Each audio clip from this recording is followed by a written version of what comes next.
Hello everyone, good evening. आप सभी का बहुत बहुत स्वागत है आपके अपने यूट्यूब चैनल आदर्श आईएएस एकेडमी पर। तो फिर से हम एक प्रैक्टिस को करेंगे और देखते हैं कितने कितने नंबर आप लेकर के आते हो। लास्ट में कमेंट में ज़रूर बता करके जाना। और आप लोग एक बार सेशन को शेयर कर दो, ठीक है। काफ़ी कम बच्चे हैं और इस टाइम पे तो आपको तैयारी करते रहना चाहिए। आइए, तो भाई शेयर कर दो और हाँ, पसंद आया करे तो लाइक ज़रूर कर दिया करो। पूरी प्लेलिस्ट एक बनी होगी सीडीपी बाय मोनिका करके। पूरा प्लेलिस्ट आप लोग ज़रूर देख लें, ठीक है, क्योंकि ग्रेड 1 के पेपर हैं, चैप्टर वाइज पेपर भी उसमें हुए हैं। आइए, पहला क्वेश्चन है और आप मुझे कमेंट बॉक्स में आंसर करके जल्दी से बताइएगा। ओके, तो किस सिद्धांत ने व्यवहारवाद की नींव रखी है? ओके, किस सिद्धांत ने व्यवहारवाद की नींव रखी है? ऑप्शंस है प्रकार्यवाद, गेस्टॉल्ट, सी है संयोजनवाद, फोर्थ है संरचनावाद। आंसर कीजिए भाई जल्दी से। किस सिद्धांत ने व्यवहारवाद की नींव रखी है? तो व्यवहारवाद के जनक तो मान लीजिए वॉटसन है, ठीक है। और व्यवहारवाद में थॉर्नडाइक भी आते हैं। थॉर्नडाइक हैं जनक संयोजनवाद के। तो राइट आंसर आपका यहाँ पर क्या हो जाएगा? सी हो जाएगा, ठीक है, संयोजनवाद। प्रकार्यवाद में आपके कौन आते हैं? विलियम जेम्स ने इसकी स्थापना करी थी प्रकार्यवाद की। गेस्टॉल्टवाद में कोहलर, कोफा, वर्दिमर, कर्टलेवन ये लोग आते हैं। संरचनावाद में आपके पियाजे, वाइगॉत्स्की ये लोग आते हैं। ओके, अगला क्वेश्चन देखिए और आंसर कीजिए भाई। वाइगॉत्स्की का काम खाली स्थान में शोधकर्ताओं के लिए नींव का काम करता है। ऑप्शन संज्ञानात्मक विकास, बी शैक्षणिक कौशल, सी भावनात्मक बुद्धि या डी चिंतनशील अभ्यास। वाइगॉत्स्की का काम खाली स्थान में शोधकर्ताओं के लिए नींव का काम करता है। ऑप्शंस है संज्ञानात्मक कौशल, बी है शैक्षणिक कौशल, सी है भावनात्मक बुद्धि या फोर्थ है चिंतनशील अभ्यास। जल्दी से राइट आंसर कीजिए भाई। हाँ, तो इन्होंने कौन सा सिद्धांत दिया हुआ? इन्होंने दिया है आपको सामाजिक सांस्कृतिक सिद्धांत। ओके, तो राइट आंसर आपका यहाँ पर फर्स्ट हो जाएगा कॉग्निटिव डेवलपमेंट। ओके, वाइगॉत्स्की ने जो काम किया है वो संज्ञानात्मक विकास में काम किया है, ठीक है। और इन्होंने सामाजिक सांस्कृतिक सिद्धांत दिया हुआ है, सोशियो कल्चरल थ्योरी दी हुई है। ओके, जहाँ पर ये कहते हैं कि हम समाज के साथ में अंतःक्रिया करके ज्ञान का निर्माण करते हैं। ओके, तो राइट आंसर फर्स्ट हो जाएगा। अगला क्वेश्चन देखिए और आंसर कीजिए भाई जल्दी से। निम्नलिखित में से वैचारिक अधिगम के लिए सबसे उपयुक्त दृष्टिकोण क्या है? कॉन्सेप्चुअल लर्निंग के लिए सबसे अप्रोप्रिएट अप्रोच कौन सी है? ऑप्शंस गहन अधिगम दृष्टिकोण, बी है पृष्ठ अधिगम दृष्टिकोण, सी है सामरिक अधिगम दृष्टिकोण या डी है स्मृति आधारित अधिगम दृष्टिकोण। राइट आंसर क्या होगा प्लीज जल्दी से बताइए भाई। हाँ, करेक्ट आंसर क्या होगा इस क्वेश्चन का? जल्दी से बता दो। तो करेक्ट आंसर आपका, देखो हमें कॉन्सेप्ट क्लियर करना है। कॉन्सेप्चुअल लर्निंग के बारे में बात करें तो ऑब्वियस सी बात है हम बात करेंगे डिटेल में किसी चीज को डीप में, ना कि सरफेस या समराइज या मेमोरी बेस्ड पे। ओके, तो राइट आंसर आपका फर्स्ट हो जाएगा डीप लर्निंग अप्रोच। ओके, अगला क्वेश्चन देखिए और आंसर कीजिए भाई जल्दी से। हाँ, शिक्षा के शिक्षण दर्शन शास्त्र की आवश्यकता किस पर आधारित है? ऑप्शन सभी शिष्य एक जैसे नहीं होते हैं, बी है अलग अलग देशों में अलग अलग शिक्षण प्रणालियां देखी जाती हैं, सी है विभिन्न दर्शन शास्त्रों ने शिक्षा के हर पहलू पर अलग अलग दृष्टिकोण व्यक्त किए हैं, फोर्थ है शिक्षण अधिगम के विभिन्न तरीके। तो शिक्षा के शिक्षण दर्शन शास्त्र की आवश्यकता किस पर आधारित है? जल्दी से राइट आंसर कीजिए भाई। हाँ, करेक्ट आंसर क्या हो जाएगा यहाँ पर? जल्दी जल्दी आंसर करो, जल्दी जल्दी भाई। हाँ, तो हर एक ने क्या किया है, अलग अलग पॉइंट ऑफ व्यू दिया है आपका। हर एक फिलोसफी है ना, साइकोलॉजी में भी फिलोसफी ऑफ एजुकेशन में कोई व्यवहारवाद है, कोई संज्ञानवाद है, कोई गेस्टॉल्टवाद है। ओके, तो विभिन्न दर्शन शास्त्रों ने शिक्षा के हर पहलू पर अलग अलग पॉइंट ऑफ व्यू को दिखाया है। राइट आंसर आपका तीसरा हो जाएगा यहाँ पर। ओके, अगला क्वेश्चन देखिए और आंसर कीजिए भाई। ओसीडी निम्नलिखित संज्ञानात्मक निर्माणों में किसे प्रभावित नहीं करता है? ओके, ऑप्शंस है अतिरिक्त दायित्व के प्रति विश्वास, बी है व्यक्तिगत क्षमता को कम आंकना, सी है अनिश्चितता की सहिष्णुता, डी है विचारों पर नियंत्रण। तो ओसीडी निम्नलिखित संज्ञानात्मक निर्माणों में से किसे प्रभावित नहीं करता है? ओसीडी का फुल फॉर्म होता है ऑब्सेसिव कंपल्सिव डिसऑर्डर। ओके, इसमें हम क्या करते हैं कि कोई थॉट बार बार आता है, दोहराव वाला बिहेवियर हम दिखाते हैं। ओके, तो एक तरह से ऑब्सेशन, जुनून होता है किसी चीज के लिए। ओके, तो भाई राइट आंसर यहाँ पर आपका क्या हो जाएगा? देखो, इसको प्रभावित नहीं करेगा विचारों पर नियंत्रण को, उस टाइम पे थॉट्स पे कंट्रोल नहीं होता है। ओके, तो कंट्रोल नहीं करता है, वही एक ही थॉट बार बार रिपीट होता रहता है। ओके, चलिए तो अगला क्वेश्चन देखिए आकर के, और हम देखते हैं क्या राइट आंसर होगा उसका। जल्दी से आंसर कीजिए भाई। ऑप्शन है भावनात्मक विकास खाली स्थान का हिस्सा है। ऑप्शन है क्रियात्मक विकास, बी है संज्ञानात्मक विकास, सी है मनोसामाजिक विकास, डी है संवेदी विकास। तो भावनात्मक विकास किसका हिस्सा है? जल्दी से मुझे बता दीजिए, है ना। जो इमोशनल डेवलपमेंट है वो किसका पार्ट है? राइट आंसर क्या होगा? तो करेक्ट आंसर आपका यहाँ पर हो जाएगा साइको सोशल डेवलपमेंट, मनोसामाजिक सिद्धांत। ठीक है, अब देखो आकर के, अब क्रियात्मक है तो क्रियात्मक का मतलब यहाँ पर आपका बात हो जाएगा सिंपल, लाइक क्या कहते हैं, बॉडी जो मूव करती है। कॉग्निटिव में हम दिमाग वगैरह है ना, ये जो ज्ञान वाला पार्ट है उसके बारे में बात करेंगे। संवेदी संस्कृति में हम सेंसस के माध्यम से डेवलपमेंट की बात करते हैं। तो हमारे पास में राइट आंसर क्या होगा? साइको सोशल डेवलपमेंट, मनोसामाजिक, क्योंकि समाज के साथ में डेवलप होते हैं इमोशंस, है ना। तो राइट आंसर आपका थर्ड हो जाएगा यहाँ पर। अगला क्वेश्चन देखिए और आंसर कीजिए। एक बच्चे को स्कूल जाते हुए हर रोज तंग किया जाता है। अब जब भी वो किसी बस के पास आने की आवाज सुनता है तो वो घबराने लगता है। अधिगम का कौन सा सिद्धांत इस व्यवहार की व्याख्या करता है? ऑप्शन है पुनर्बलन, बी है दंड, सी है उद्दीपक सामान्यीकरण, या डी है उद्दीपक विभेदीकरण। तो एक बच्चे को स्कूल जाते हुए हर रोज तंग किया जाता है। अब जब भी वो किसी बस के पास आने की आवाज सुनता है तो वो घबराने लगता है। मीन्स इसने क्या कर लिया है यहाँ पर, हाँ, जो रोज तंग करता है, ठीक है, अब जब भी बस आती तो वो घबराता है, तो इसने क्या किया है, हर एक उद्दीपक के प्रति सेम रिस्पॉन्स करने लगा है। ओके, तो इसे कहते हैं उद्दीपक विभेदीकरण। जब मिलते जुलते सभी उद्दीपक के प्रति हम सेम रिस्पॉन्स करते हैं, इसे कहा जाता है उद्दीपक सामान्यीकरण।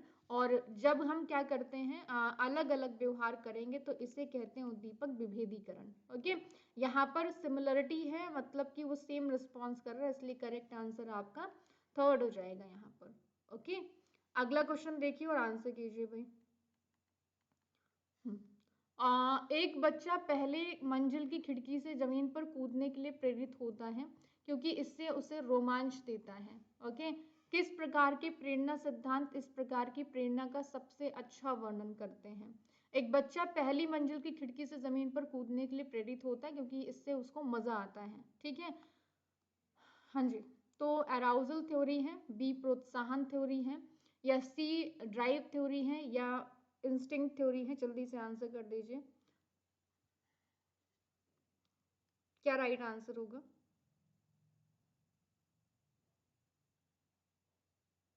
हाँ, तो यहाँ पर करेक्ट आंसर आपका ए हो जाएगा, अराउजल थ्योरी। ठीक है, फर्स्ट क्योंकि ये क्या करता है, हमें मोटिवेट कर रहा है। ठीक है, हमारी गति को बढ़ा दे रहा है, हम उस चीज को कर रहे हैं उसको क्योंकि मजा आ रहा है। प्रोत्साहन सिद्धांत वॉल्स एवं कॉफमैन ने दिया है मोटिवेशन का। ड्राइव थ्योरी आपको दी हुई है क्लार्क हल ने, और इंस्टिंक्ट थ्योरी दी है हमको मैकडूगल ने। ओके, अगला क्वेश्चन देखिए और आंसर कीजिए भाई। निम्नलिखित में से कौन सा वाक्य स्कूल में मार्गदर्शन और परामर्श के संदर्भ में सही है? मीन्स गाइडेंस और काउंसलिंग के बारे में कौन सा स्टेटमेंट यहाँ पर सही लिखा है? ऑप्शंस है काउंसलिंग या अन्य में मेरी समस्याओं के बारे में बात करने से भी कोई मदद नहीं मिल रहा है। ऑप्शन नंबर बी है परामर्शदाता प्रभावी होने के लिए केवल एक ही सिटिंग करता है, बैठक करता है। सी है व्यक्तिगत समस्याओं के माध्यम से काम करने में मदद करता है जो शिक्षाविदों को रिश्तों को प्रभावित करता है। या आपका फोर्थ है छात्रों को केवल इसलिए परामर्श मिलता है क्योंकि विद्यालय में परामर्शदाता मौजूद है। ओके, तो क्या राइट आंसर होगा गाइडेंस और काउंसलिंग के लिए? जल्दी से आंसर कीजिए भाई। काउंसलिंग के थ्रू हमको हेल्प मिलती है, गलत लिखा हुआ है कि नहीं मिल रही है। केवल एक ही बैठक नहीं होती, काउंसलिंग एक लंबा प्रोसेस है ना, एक लंबे समय तक चलता है। अगला है कि सिर्फ इसीलिए देते हैं कि तुम काउंसलर है, नहीं, हम इसलिए देते हैं क्योंकि बच्चे को कोई प्रॉब्लम है। ओके, तो व्यक्तिगत समस्याओं के माध्यम से काम करने में मदद करता है जो शिक्षाविदों या रिश्तों को प्रभावित कर सकता है। ओके, थर्ड करेक्ट आंसर हो जाएगा। अगला क्वेश्चन देखिए और आंसर कीजिए आकर के भाई। एक सेकेंड मिनिमाइज कर दूं। हाँ, निम्नलिखित में से कौन सा पता लगाने यानी एक्सप्लोर करने के लिए उत्कृष्ट संसाधन प्रदान करता है एक्सप्लोर करने के लिए? ऑप्शन है एलसीडी प्रोजेक्टर, बी है इंटरनेट, सी है इंटरैक्टिव स्मार्ट बोर्ड या फोर्थ है लैंग्वेज लैब। राइट आंसर कीजिए प्लीज। निम्नलिखित में से कौन सा पता लगाने के लिए उत्कृष्ट संसाधन प्रदान करता है? करेक्ट आंसर यहाँ पर आपका क्या हो जाएगा, जल्दी से बताइए।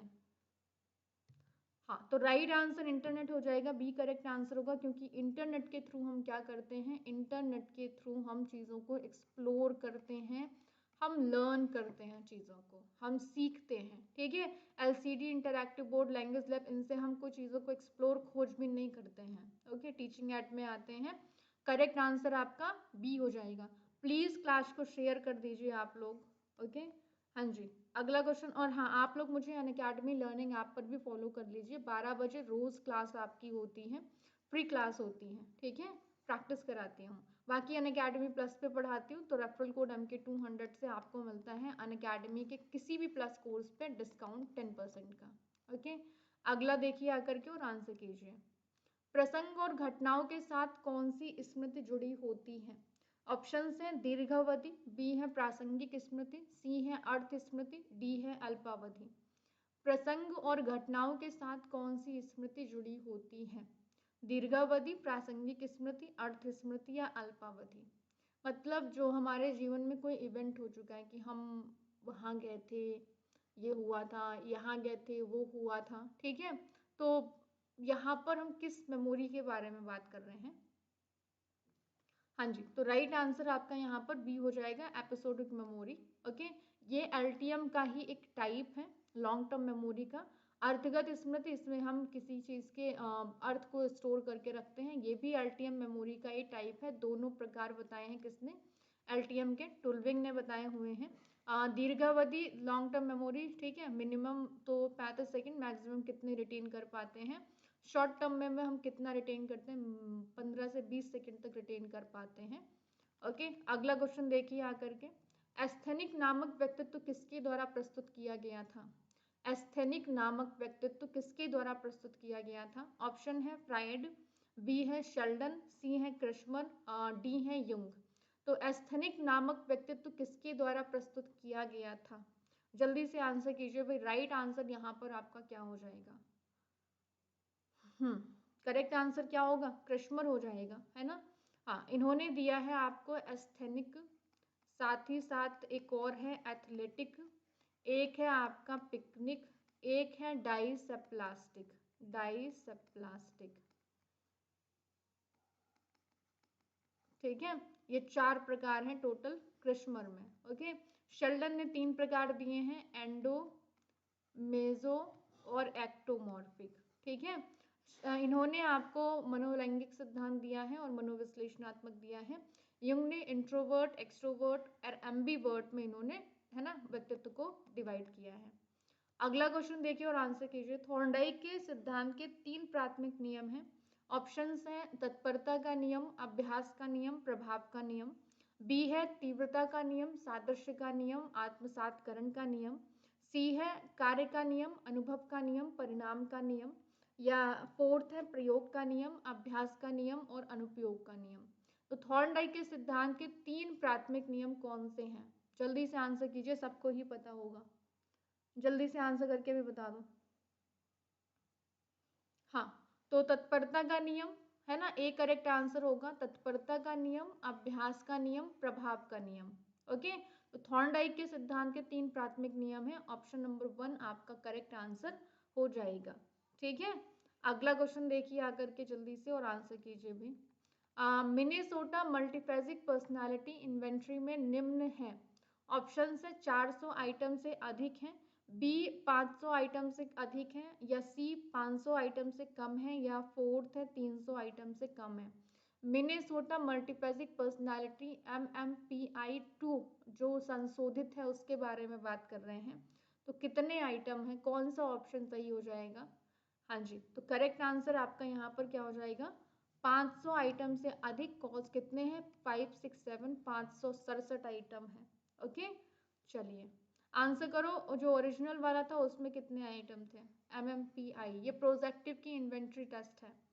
ओके, सॉरी, पर्सनालिटी की इन्वेंट्री टेस्ट है, नॉट प्रोजेक्टिव की। ओके, अगला क्वेश्चन देखिए और आंसर कीजिए। पियाजे की संवेदात्मक गामक अवस्था संवेदी पेशी अवस्था की किस उप अवस्था में बच्चे आनंददायक कार्यों को दोहराते हैं जो पहली बार संयोग से हुए थे? ऑप्शन है प्राथमिक वृत्ति अनुक्रियाएं, बी है गौड़ वृत्ति प्रतिक्रियाएं, या सी है सहज क्रियाओं का प्रयोग, या मानसिक सम्मिश्रण। जल्दी से आंसर करके मुझे बता दीजिए भाई, राइट आंसर क्या हो जाएगा। तो जहां पर बच्चा आनंददायक कार्यों को दोहराता है, देखो 6 हैं टोटल इनकी सब स्टेज, इसमें बच्चा वही मूल प्रवृत्तियों को करता है और यहाँ पर आकर के वो दोहराता है इन चीजों को। ओके, तो राइट आंसर क्या हो जाएगा आपका, फर्स्ट करेक्ट आंसर यहाँ पर आपका हो जाएगा। ठीक है, प्री ऑपरेशनल स्टेज की कितनी सब स्टेज है, कमेंट बॉक्स में जल्दी से राइट डाउन करो। प्री ऑपरेशनल स्टेज की कितनी सब स्टेज है, प्लीज शेयर कर दीजिए, लाइक कर दीजिए, है ना। चलिए, तो बच्चे अपने में क्या विकसित करते हैं जब वो अपनी मानसिक प्रक्रियाओं से अवगत हो जाते हैं। ओके, जब हम मेंटल प्रोसेस अपनी है ना उससे अवेयर हो जाते हैं तो हम क्या विकसित करते हैं। ऑप्शन है अधिभाषाई क्षमताएं, बी है अधिसंज्ञान, सी है अधिजागरूकता, 4 है कायांतरण। ओके, तो भाई बच्चे अपने में क्या विकसित करते हैं जब वो अपनी मानसिक प्रक्रियाओं से अवगत हो जाते हैं। राइट आंसर क्या होगा, जल्दी से बताइए।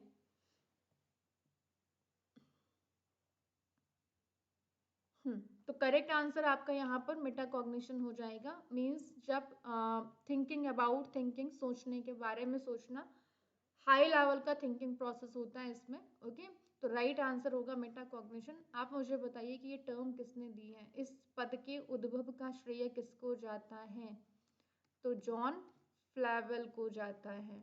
ठीक है, चलिए अगला क्वेश्चन देखो और आंसर करो भाई।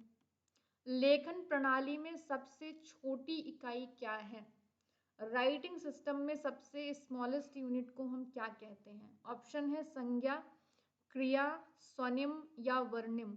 ओके, तो राइटिंग सिस्टम में सबसे स्मॉलेस्ट यूनिट कौन सी है, क्या राइट आंसर होगा।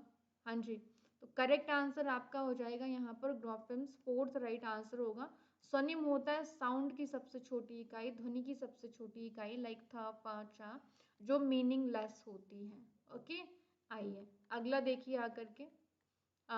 एक बच्चा कौन सा संज्ञानात्मक सिद्धांत प्राप्त कर लेता है जब वो इसे समझने में सक्षम होता है कि 2 सेंटीमीटर वाले एक गेंद में मिट्टी की मात्रा समान रहती है, चाहे गेंद को चपटा किया जाए या छड़ी के रूप में ढाला जाए। मीन्स द्रव्यमान, है ना, उसको समझना स्टार्ट कर दिया उसने, मास को। तो संरक्षण है, बी वॉल्यूम है, या सी हाइपोथेसिस है, या 4 इरिवर्सिबिलिटी है। तो जब बच्चा द्रव्यमान, शेप वगैरह को समझना स्टार्ट कर देता है तो इसे हम क्या कहते हैं, हाँ, तो इसे कहते हैं संरक्षण, conservation. Okay, first right answer होगा। किस स्टेज में होता है, मूर्त संक्रियात्मक अवस्था में ये होता है। ठीक है, तो पहला राइट आंसर होगा। अगर इसके बारे में बात करें तो ये होता किस में, 3rd स्टेज में होता है। ठीक है, ये 4th में होता है, ये गुण भी बच्चे में 3rd स्टेज में आता है, ये बच्चे में दूसरे स्टेज में ये गुण होता है। गुण नहीं है मतलब, है ना, जो वो पहचान नहीं पाता शुरुआती चीजों को। चलिए, वैज्ञानिक जांच की विशेषताएं क्या होती हैं, है ना, मतलब साइंटिफिक इंक्वायरी की क्या क्या विशेषताएं हैं। ऑप्शन है उपरोक्त सभी, बी है शिक्षार्थी वैज्ञानिक रूप से केवल उन्मुख प्रश्नों में संलग्न होते हैं, सी है शिक्षार्थी केवल साक्ष्य को प्राथमिकता देते हैं, डी है शिक्षार्थी केवल साक्ष्य से स्पष्टीकरण तैयार करता है। तो भाई वैज्ञानिक जांच की विशेषताएं क्या हैं, जल्दी से आंसर करके मुझे बता दीजिए। हाँ, तो वैज्ञानिक रूप से उन्मुख मतलब कि भाई scientific oriented questions only, right. Evidence को प्रायोरिटी देते हैं, करेक्ट है ना, बात को नहीं मानते कि, लेकिन एविडेंस चाहिए इसके लिए, कोई प्रूफ है इसके लिए, है ना। साक्ष्य से स्पष्टीकरण को तैयार करता है, तो राइट आंसर क्या हो जाएगा आपका, उपरोक्त सभी हो जाएगा। ओके, फर्स्ट करेक्ट आंसर यहाँ पर आपका हो जाएगा। अगला क्वेश्चन देखिए और आंसर कीजिए आप लोग जल्दी से इसको। जिन घरों में माता पिता और बच्चों का संबंध अच्छा होता है तो बच्चे खाली स्थान होते हैं, मतलब पेरेंट्स और बच्चों का रिलेशनशिप अच्छा है। ऑप्शंस है दूसरों के प्रति असहिष्णु होते हैं, बी आवेगी होते हैं, सी कमजोर बौद्धिक नियंत्रण प्राप्त होते हैं, डी सामाजिक भागीदारी में सफल होते हैं। तो जिनका बिहेवियर अपने मतलब कि बोथ जो बॉन्ड है वो अच्छा एक है, बिल्डअप है। ओके, तो भाई क्या राइट आंसर हो जाएगा यहाँ पर, जल्दी से बता दो। तो करेक्ट आंसर क्या हो जाएगा? हाँ, तो सामाजिक मतलब कि सोशल पार्टिसिपेशन में सक्सेसफुल हो जाएंगे। ओके, तो फोर्थ राइट आंसर आपका यहाँ पर होगा कमजोर बौद्धिक नियंत्रण, फिर मतलब कि अच्छे नहीं है, इसका मतलब तीनों नेगेटिव में चले जाएंगे। ओके, शेयर कर दीजिए प्लीज क्लास को, लाइक भी कर दो, है ना, बस एक अंगूठा लगेगा आपका। अगला क्वेश्चन देखो और आंसर करो। कोहलर के अंतर्दृष्टि अधिगम ने सिद्ध किया कि अधिगम खाली स्थान है। ऑप्शन से एक स्वायत्त यादृच्छिक गतिविधि है, ऑप्शन नंबर बी है प्रयत्न और त्रुटि की एक घटना है, सी है संपूर्ण स्थिति की एक नई अनुभूति है, या भाई फोर्थ है आपका उत्तेजना और प्रतिक्रिया के बीच एक संबंध है। तो जल्दी से आंसर कर दीजिए, क्या राइट आंसर होगा यहाँ पर? कोहलर के अंतर्दृष्टि अधिगम ने क्या सिद्ध किया है? देखो, रैंडम एक्टिविटी तो ये आपके आता है पूरे गेस्टॉल्टवाद के बारे में, पर अगर ये तो थॉर्नडाइक कहते हैं, इसके बारे में बात भी थॉर्नडाइक करते हैं, पर इन्होंने कहा है कि अचानक से और हम होलिस्टिक मैनर में किसी चीज को क्या करते हैं, सॉल्व करते हैं। ठीक है, तो राइट आंसर आपका यहाँ पर क्या हो जाएगा? थर्ड करेक्ट आंसर होगा। मतलब होल मैनर में, हम भागों को नहीं ध्यान देते हैं, हम उनके कर, है ना, मतलब होल, है ना, जो पूरी वस्तु है पूर्णाकार पर जोर देते हैं, क्योंकि गेस्टॉल्ट का अर्थ ही है संपूर्णवाद या समग्रवाद। ओके, अगला क्वेश्चन देखिए और आंसर कीजिए। वाइगॉत्स्की ने खाली स्थान कारकों पर बहुत अधिक जोर दिया है जो संज्ञानात्मक विकास में योगदान करते हैं। तो वाइगॉत्स्की ने किन कारकों के ऊपर बहुत अधिक जोर दिया है? जल्दी से आंसर कर दो। व्यक्तिगत है, बी सामाजिक है, डी भावनात्मक है, फोर्थ संज्ञानात्मक है। जल्दी से आंसर करके भी बता दो। तो राइट आंसर आपका यहाँ पर क्या हो जाएगा? बी हो जाएगा, सामाजिक, सोशल। ओके, तो वाइगॉत्स्की ने सोशल टूल्स यानी कि सामाजिक कार्यों के ऊपर जोर दिया है जो हमारे कॉग्निटिव डेवलपमेंट में क्या करते हैं, योगदान देते हैं। ओके, बी करेक्ट आंसर आपका हो जाएगा। अगला देखिए आकर के यहाँ पर, पियाजे के अकॉर्डिंग सूचना प्रक्रियाकरण की कौन सी विधि अन्वित योजना के निर्माण में मदद करती है?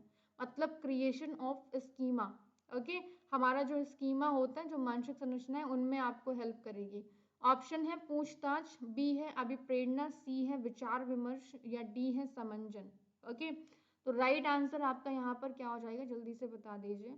हाँ, पियाजे के सूचना प्रक्रियाकरण की कौन सी विधि अन्वित योजना के निर्माण में मदद करेगी? तो भाई मतलब यहाँ पर आपका है processing information help in the creation of schema. Okay, तो भाई हम एकोमोडेशन को यूज करेंगे, मतलब जानकारी के निर्माण में। ओके, जब पूर्व में मौजूद जानकारी को हम क्या करते हैं, अपनी नई जानकारी के आधार पर संशोधित करते हैं। ओके, स्कीमा क्या होता है? पैकेट ऑफ नॉलेज होता है। ठीक, तो ये चीजें तो नहीं आती हैं आपकी, राइट आंसर फोर्थ हो जाएगा यहाँ पर। अगला क्वेश्चन देखिए और आंसर कीजिए भी। मैस्लो के 5 अवस्था मॉडल एक खाली स्थान के आकार में है, तो त्रिभुज जैसा बन गया है, पिरामिड के आकार में है, बी वर्ग के आकार में है, सी आयत के आकार में है, या वृत्त के आकार में है। तो भाई है ना, एक आपकी फिजियोलॉजिकल नीड, फिर आपकी सुरक्षा की आवश्यकता, फिर आपकी प्रेम की आवश्यकता, फिर आपकी सम्मान की आवश्यकता, और फिर आपका सेल्फ एक्चुअलाइजेशन। ओके, तो ये 5 अवस्था मॉडल जिसे हम पदानुक्रमिक मांग के सिद्धांत के नाम से भी जानते हैं, किस आकार में है? राइट आंसर क्या होगा? हाँ जी, तो फर्स्ट करेक्ट आंसर आपका यहाँ पर हो जाएगा पिरामिड। ओके, अगला देखिए आकर के आप। अंकित परीक्षा में चोरी करता है और अपने अंतिम आकलन में असफल हो जाता है, फेल हो जाता है, तो इसके लिए उसके इस कारण को जिम्मेदार ठहराया जा सकता है। ऑप्शन है माता पिता के सहभागिता का अभाव है, या बी मंद पठन की अवधारणा, या सी आत्मसम्मान की कमी, या डी दूसरों पर निर्भरता। तो अंकित परीक्षा में चोरी करता है और अपने अंतिम आकलन में फेल हो जाता है, तो इसके लिए हम किस चीज़ को रिस्पॉन्सिबल ठहरा सकते हैं? तो जल्दी से आंसर कर दो। मतलब इनका पार्टिसिपेशन कम है, नहीं, है ना। मंद बुद्धि की अवधारणा आत्म, ऐसा नहीं है भाई। फाइनल असेसमेंट में ये फेल हो जाते हैं क्योंकि ये गए हैं भाई हम चीटिंग करेंगे, है ना। और जब जाएंगे चीटिंग करने के लिए तो दोस्तों ने दिखाया नहीं, मुड़ा ही नहीं पीछे आपके, है ना, देखा ही नहीं उसने मुड़ करके, क्या होगा, पेपर खराब होगा, आप चले आएंगे मुंह लटका करके, ठीक है। तो राइट आंसर आपका 4th हो जाएगा। हम फाइनल असेसमेंट में फेल हुए हैं। ओके, अगला देखिए आकर के भाई। खालिस्तान सिद्धांत के अकॉर्डिंग पुरुषों और महिलाओं के लिंगों के बीच आंतरिक अंतर के कारण अलग और अपरिवर्तनीय है। मतलब जो मेल एंड फीमेल है इनके बीच में जो डिफरेंसेस हैं वो अनचेंजेबल है, ओके, और डिफरेंट है। तो ऑप्शंस हैं सामाजिक निर्माणवाद, या बी है अंतरानुभागीय, या सी है लिंग अनिवार्यता, या लिंग प्रदर्शन। तो भाई अपरिवर्तनीय है, अलग है। कॉज क्या है, आप उसी सेक्स को तो फॉलो करेंगे, चेंज तो कराएंगे नहीं, है ना, लड़का लड़की जो मेल फीमेल है। तो राइट आंसर क्या हो जाएगा आपका? हाँ जी, तो करेक्ट आंसर आपका हो जाएगा 3rd, लिंग अनिवार्यता। ओके, अगला देखिए आकर के। गतिविधि के साथ बहुत कुछ सीखने की शैली है। मतलब जब हम सीखते हैं एक्टिविटीज के माध्यम से, है ना, तो जब हम एक्टिविटीज के माध्यम से सीखते हैं तो वो कौन सी शैली है? दृश्य है, बी वर्बल है, सी काइनेस्टिक है, या 4th श्रवण है। जल्दी से आंसर कीजिए भाई। Greatly associated with activity is, answer क्या होगा यहाँ पर? तो करेक्ट आंसर यहाँ पर आपका हो जाएगा काइनेस्टिक, है ना। जब हम हाथ वाथ को मूव करके क्या करते हैं, सीखते हैं। यहाँ पर बात करेंगे मतलब विजुअल, है ना, विजुअल एड के द्वारा। यहाँ पर वर्बली सीख रहे हैं, यहाँ पर हम सुन करके सीख रहे हैं। ओके, चलिए अगला क्वेश्चन देखिए और आंसर कीजिए। निम्नलिखित में से कौन सा रचनात्मक शिक्षण दृष्टिकोण के बारे में सही नहीं है? मतलब कि कौन सा कंस्ट्रक्टिव टीचिंग अप्रोच नहीं है यहाँ पर? ऑप्शन है, ये शिक्षक को महत्वपूर्ण और प्रासंगिक जानकारी पर ध्यान केंद्रित करने की अनुमति देता है। बी है, छात्र एक दूसरे के मत को महत्व देना सीखते हैं। सी है, यह प्रत्येक छात्र को पाठ्यक्रम को रुचि के अनुसार बनाने में मदद करता है। 4 है, एक छात्र के सोच और विचारों का चर्चा का उपयोग किया जाता है। जल्दी से आंसर कीजिए भाई, राइट आंसर क्या हो जाएगा? हम निम्नलिखित में से कौन सा रचनात्मक शिक्षण दृष्टिकोण के बारे में सही नहीं है? जल्दी से बता दो भाई। देखो, ध्यान मतलब शिक्षक इंपॉर्टेंट जो चीज़ें उनके ऊपर ध्यान केंद्रित करें, ठीक है, ये चीज़ आपकी हो गई। अगला लिखा है एक दूसरे के मत को महत्वपूर्ण दे, ऑब्वियसली ठीक हो गई। यहाँ पर लिखा है कि एक डिस्कशन हो रहा है, ये भी ठीक है। प्रत्येक छात्र को भी पाठ्यक्रम, मतलब प्रत्येक छात्र को पाठ्यक्रम को रुचि के, ये तो पॉसिबल नहीं हो पाएगा ना, है ना। बच्चे को हम दे रहे हैं, it help to customize the curriculum to each student, है ना। तो ये चीज़ तो आउट हो जाएगी, 3rd वाला आपका राइट आंसर हो जाएगा। ओके, चलिए अगला देखिए यहाँ करके। एक सेकेंड रुको भाई। रचनात्मक शिक्षण दृष्टिकोण के बारे में सत्य नहीं है। चलिए ठीक है, ओके। फ्रायड के अकॉर्डिंग अनुवाद, ये मुझे ऐसा क्यों लग रहा है कि इस वाले क्वेश्चन में राइट आंसर फर्स्ट होना चाहिए, है ना। ग्रेड 2 में माना तो इसको गया है, पर बाकी मैं एक बार चेक करूंगी इसको, ठीक है। क्योंकि रुचि के अकॉर्डिंग बनाना ठीक लिखा हुआ है, करिकुलम तो होना ही चाहिए हर एक बच्चे के अकॉर्डिंग। तो सत्य नहीं के अकॉर्डिंग ये वाला भी ठीक ही लिखा हुआ है, ये आउट होना चाहिए, फर्स्ट करेक्ट आंसर होना चाहिए नहीं के अकॉर्डिंग, है ना। शिक्षक को महत्वपूर्ण और प्रासंगिक जानकारी, वो तो है ही आपका, पर कंस्ट्रक्टिव टीचिंग अप्रोच के बारे में बात कर रहे हैं। ओके ओके ओके, हाँ गॉट इट, ठीक है। राइट आंसर आपका 3rd ही हो जाएगा, कॉज टीचर के बारे में बात करें, शिक्षण के बारे में बात कर रहे हैं, अधिगम के बारे में नहीं। तो यहाँ पर टीचर का तो बात हो गया, ठीक लिखा हुआ है, राइट आंसर 3rd हो जाएगा, करेक्ट है। ओके, फ्रायड के अनुयायी एरिक्सन ने फ्रायड और उसके स्वयं के सिद्धांतों को मानव विकास के खालिस्तान अवस्थाओं को बनाने के लिए संश्लेषित किया है जो जन्म से मृत्यु तक होती हैं। एथोलॉजिकल है, ज्ञान मीमांसी है, मनोसामाजिक है, 4th है परंपरागत। तो भाई जल्दी से आंसर कर दो कि एरिक्सन ने कौन सा थ्योरी दिया हुआ है। 8 स्टेजेस में पूरी लाइफ को डिवाइड किया हुआ है। हाँ जी, तो करेक्ट आंसर यहाँ पर आपका 3rd हो जाएगा, साइकोलॉजिकल, है ना। लाइफ स्पैन थ्योरी के नाम से भी इसे हम जानते हैं, इंपॉर्टेंट है भाई ये थ्योरी आपके लिए। ओके, चलिए। बच्चों को खालिस्तान का अनुभव कर सकने से पहले संज्ञानात्मक क्षमताओं को विकसित करना शुरू कर देना चाहिए। है ना, डर, झिझक, गुस्सा या घृणा, जल्दी से बता दो भाई, राइट आंसर क्या हो जाएगा। मतलब बच्चा खाली स्थान क्या, सॉरी वहां पर हम किस चीज को फिल करेंगे, जल्दी से बताओ। बच्चों को खाली स्थान का अनुभव कर सकने से पहले संज्ञानात्मक क्षमताओं को विकसित करना शुरू कर देना चाहिए। ऑप्शन है डर, झिझक, गुस्सा या घृणा, जल्दी से आंसर करिए भाई। हाँ जी, तो राइट आंसर आपका यहाँ पर क्या हो जाएगा भाई, इससे पहले कि बच्चा एम्बेरस हो, है ना, दूसरों के सामने झिझक महसूस करे, उसकी कॉग्निटिव एबिलिटीज को, है ना, ध्यान देना स्टार्ट कर देना चाहिए। ओके, तो ये थे आज के 30 क्वेश्चंस। तो उम्मीद करती हूँ कि सेशन आपको पसंद आया होगा, और पसंद आया तो प्लीज़ शेयर भी कर दिया करो। इससे पहले की जितनी भी क्लासेस हो उनको आप लोग ज़रूर देख लीजिए। तो हम लोग मिलेंगे फिर कल रात को 10:30 बजे। तब तक के लिए bye bye, take care, wish you all the best, good night.